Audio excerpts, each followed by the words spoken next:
என் அன்பு சகோதர சகோதரிகளே, ஆண்டவராகிய இயேசு கிறிஸ்துவின் நாமத்தில் என் அன்பின் வாழ்த்துக்கள். மறுபடியுமாக இன்றைய முத்தின் மூலமாக உங்களை சந்திப்பதில் மகிழ்ச்சி அடைகிறேன். சங்கீதங்களின் புஸ்தகம் 139 சங்கீதம் 23வது வசனத்தை நான் வாசிக்கிறேன். தேவனே, என்னை ஆராய்ந்து என் இருதயத்தை அறிந்து கொள்ளும், என்னை சோதித்து என் சிந்தனைகளை அறிந்து கொள்ளும். என்னை சோதித்து என் சிந்தனைகளை அறிந்து கொள்ளும். நாம் ஒவ்வொரு நாளும் அதிகமாய் நாம் தேவ சமூகத்திலே நம்மை தாழ்த்த கற்றுக்கொள்ளணும். பிரியமானவர்களே,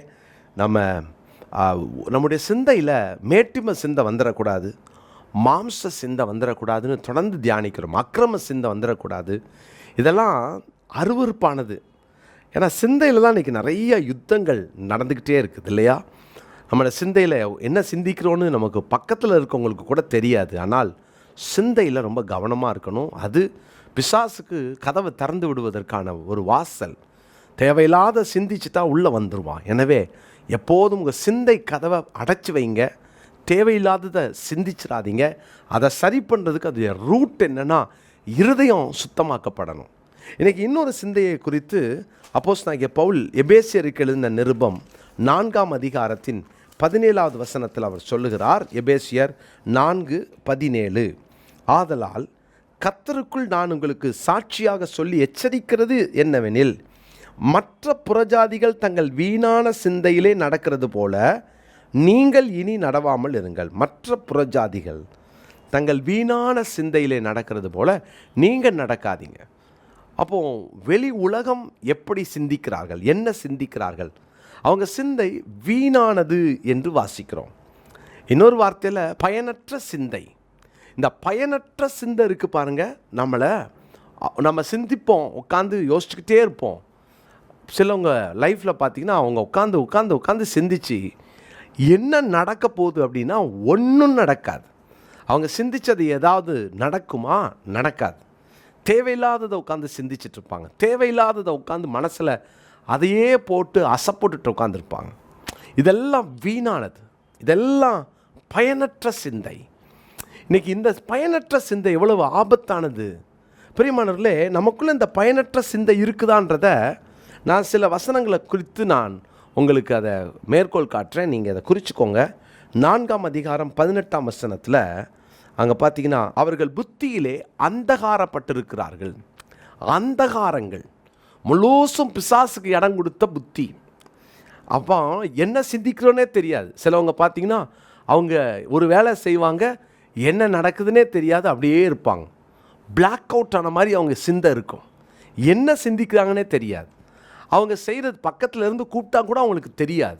ஏன்னா அந்த சிந்தையில் அந்தகாரம் வந்துருச்சு. அந்தகாரம் இன்றைக்கி உலகத்தானுக்கு அந்த அந்தகாரங்கள் இருக்கலாம். உங்கள் சிந்தையில் அந்தகாரத்துக்கு இடம் கொடுத்துடாதீங்க. அந்தகாரம் ஒரு சிந்தையை ஆட்கொண்டுருச்சுன்னா அவன் சிந்திப்பதெல்லாம் வீணாக தான் இருக்கும். ரெண்டாவது, அந்த 4ஆம் அதிகாரம் 18ஆம் வசனத்தில் இருதய கடினம்.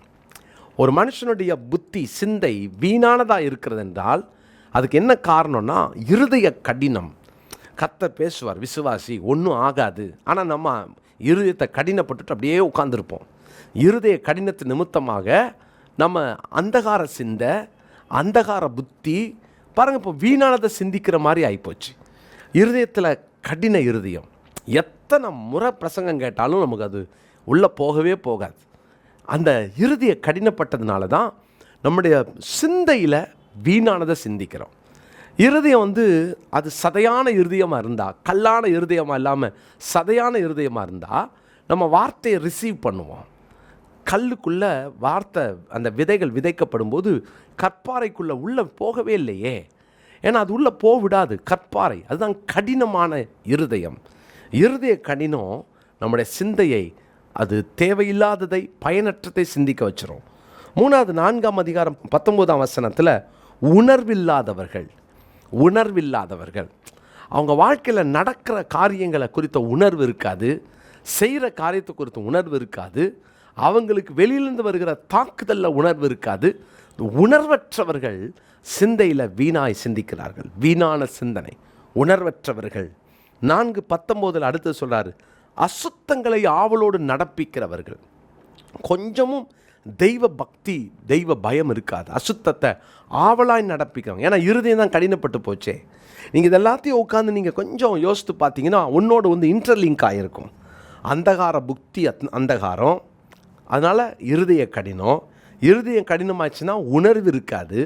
உணர்வு போச்சுன்னா எந்த தப்பையும் தைரியமாக செய்வாங்க, துணிந்து செய்வாங்க. அதோடு கூட இன்னொரு லிங்க் ஆகிருக்கு பாருங்கள். 19ஆம் வசனத்தின் அடுத்த பகுதி, தங்களை காம விகாரத்திற்கு ஒப்பு கொடுத்துருக்குறாங்க. தங்களை காம விகாரத்துக்கு, தங்களை சோல்ட் அவுட். எதுக்கு? காம விகாரத்துக்கு விற்றுட்டாங்க, தங்களை விற்றுட்டாங்க. அப்போ அவங்க என்ன சிந்திப்பாங்க? சிந்திக்கிறதெல்லாம் வீண். பிரியமானவர்களே, கவனமாக இருக்கணும். நம்ம ரொம்ப கவனமாக இருக்கணும். புத்தி அந்தகாரம் வந்துருச்சுன்னா அதோடு கூட இருதய கடினம் வரும்.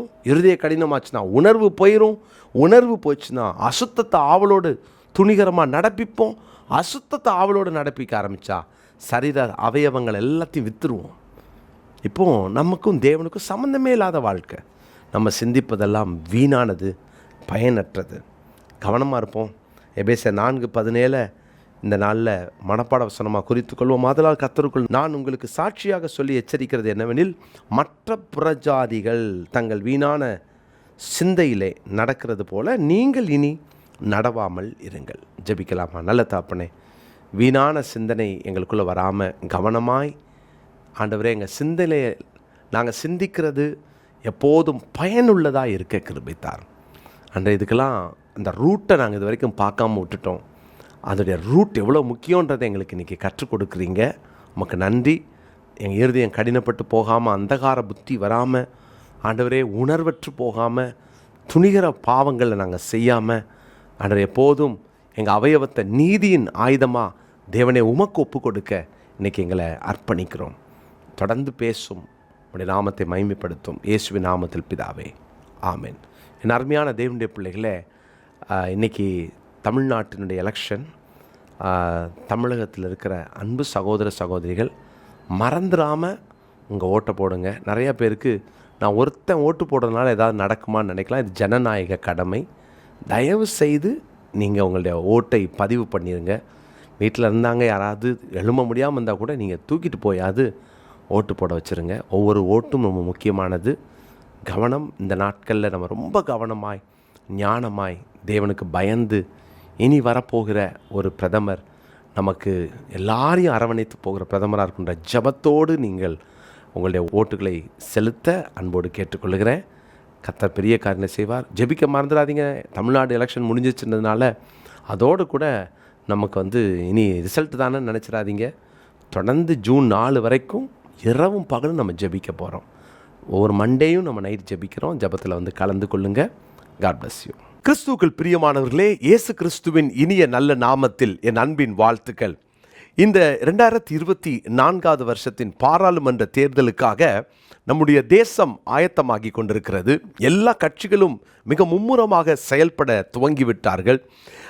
ஒருவேளை இந்த நாட்களில் என்ன நடக்கிறது என்று உலகமே உற்று பார்த்து கொண்டிருக்கிற இந்த நேரத்தில் இந்த கட்சி வரும், அந்த கட்சி வரணும், அது வந்தால் நல்லாயிருக்கும் என்றெல்லாம் சொல்லிக்கொண்டு ஒரு கூட்டம் எழும்பினாலும், தேவனுடைய ஜனமாகிய நீங்களும் நானும் மிக முக்கியமான கட்டத்தில் இருக்கிறோம் என்பதை மறந்துட வேண்டாம். நாம் என்ன செய்ய போகிறோம்? நாம் அதிகமாக ஜபத்திலே, தேவ சமூகத்திலே தரித்திருக்க போகிறோம். பிரியமானவர்களே, இந்த ஜபத்தில் நீங்கள் கலந்து கொள்ள வேண்டும் என்று நான் அன்போடு கட்டாயமாக அழைக்கிறேன். காரணம், நீங்கள் யாராக இருந்தாலும் தேசத்தின் மேல் உங்களுக்கு விருப்பமும் பிரியமும் அன்பும் இருக்கும் என்றால், தேசத்தில் தேவன் எங்களுக்கு ஒரு சேமத்தை கட்டளையிடணும் அப்படின்ற ஒரு ஆசையும் எதிர்பார்ப்பும் உங்களுக்குள் இருக்கும் என்றால், நீங்கள் இந்த ஜபத்தில் கலந்து கொள்ள வேண்டும். உங்களை அன்போடும் கட்டாயத்தோடும் அழைக்கிறேன். பிரியமானவர்களே, இன்னைக்கு நம்ம ஜெபிக்காவிட்டால் உண்மையிலேயே நாம் பெரிய பாவம் செய்கிறோம் என்பதில் சந்தேகம் இல்லை. ஜெபிக்காவிட்டால் அது பாவம். நாம் ஜெபிக்க ஆண்டவர் இன்றைக்கு நமக்கு ஒரு நல்ல வாய்ப்பை தந்திருக்கிறார். பாருங்க, ஏப்ரல் 1ஆம் தேதியிலிருந்து ஜூன் மாதம் 1 தேதி வரைக்கும் நம்ம தொடர்ந்து ஜெபிக்க போகிறோம். ஆனால் கருமையான தேவனுடைய பிள்ளைகள், இந்த 2 மாதமும் இடைவிடாமல் நம்ம ஜெபிக்க போகிறோம். அதாவது 24/7 ஒரு செயின் ப்ரேயரை அரேஞ்ச் பண்ண ஆண்டவர் பாரப்படுத்தினார். எனவே நீங்கள் இந்த வீடியோவை பார்க்குறவங்க உடனடியாக உங்கள் சபையில் இருக்கிற யாருக்காவது நீங்கள் அனுப்புங்க. உங்கள் கான்டாக்டில் இருக்கிற தேவ ஜனங்களுக்கு நீங்கள் அனுப்புங்க. நீங்கள் கூப்பிடுங்க. நீங்கள் பார்க்குற நீங்கள் ஒரு டீமை உருவாக்குங்க.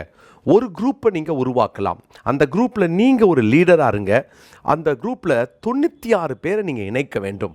பிரியமானவர்களே, உடனே உங்கள் மனசில் 96 பேரை நான் எங்கே போய் பிடிப்பேன், யாரை பிடிப்பேன் அப்படின்னு நீங்கள் நினைக்கலாம். நீங்கள் ஃபோனில் ஒருவரை அழைங்க. அந்த ஒருவர்கிட்ட சொல்லுங்கள், உங்களுக்கு தெரிந்த ஒருத்தரை கூப்பிடுங்கன்னு சொல்லுங்கள். இப்படி உங்கள் டீமில் 96 பேரை சேருங்க. எதுக்கு இந்த 96 பேர்? 1/4 மணி நேரத்துக்கு ஒருவர் என்ற அந்த நிலையில் 1 மணி நேரத்துக்கு 4 பேர், 24 மணி நேரத்தில் 96 பேர் ஜெபிக்க வேண்டும். ஒருவேளை மத்தியானத்துக்கு மேலே மறுபடியும் நீங்கள் அந்த ப்ரேயரில் 1/4 மணி நேரம் கலந்துக்கிறீங்களா? ரொம்ப நல்லது. காலையில் நான் வேலைக்கு போகிறேனே, என்னால் காலையில் ஜெபிக்க முடியாதுன்னு நினைக்கிறீங்களா?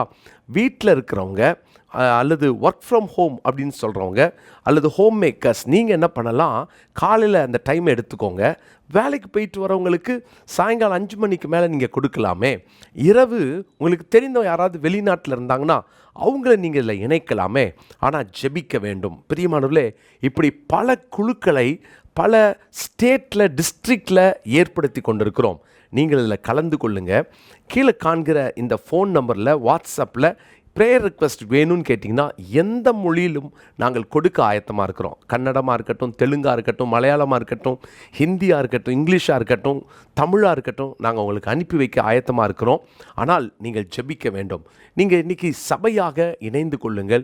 உங்கள் சபையில் ஒரு 100 பேரை நீங்கள் கூப்பிடுங்க.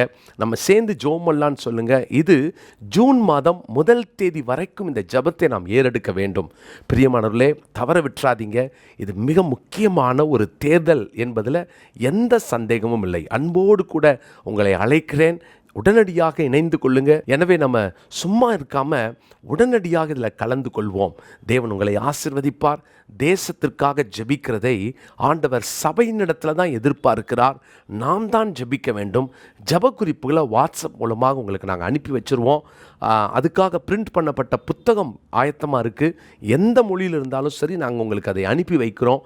எனவே தேவன் இந்த நாட்களில் நம்மளை எழுப்பி கொண்டிருக்கிறார். ஜெபிப்போம். தேவன் நமக்கு ஒரு பெரிய நன்மையை வரும் நாட்களில் நம்ம கட்டளையிடுவார். அவருக்கு சித்தமானவர்களை ஆண்டவர் தேசத்திலே தலைவர்களாக ஏற்படுத்துவார். ஆனால் நாம் நம்முடைய கடமை ஜெபிப்பது. பிரியமானவர்களே, இன்றைக்கே தொடர்பு கொள்ளுங்கள். உங்கள் அழைப்புக்கு நாங்கள் காத்திருக்கிறோம். நிச்சயமாய் இந்த ஜெபத்தில் நீங்கள் கலந்து கொள்வீர்கள் என்று நான் விசுவாசிக்கிறேன். God bless you.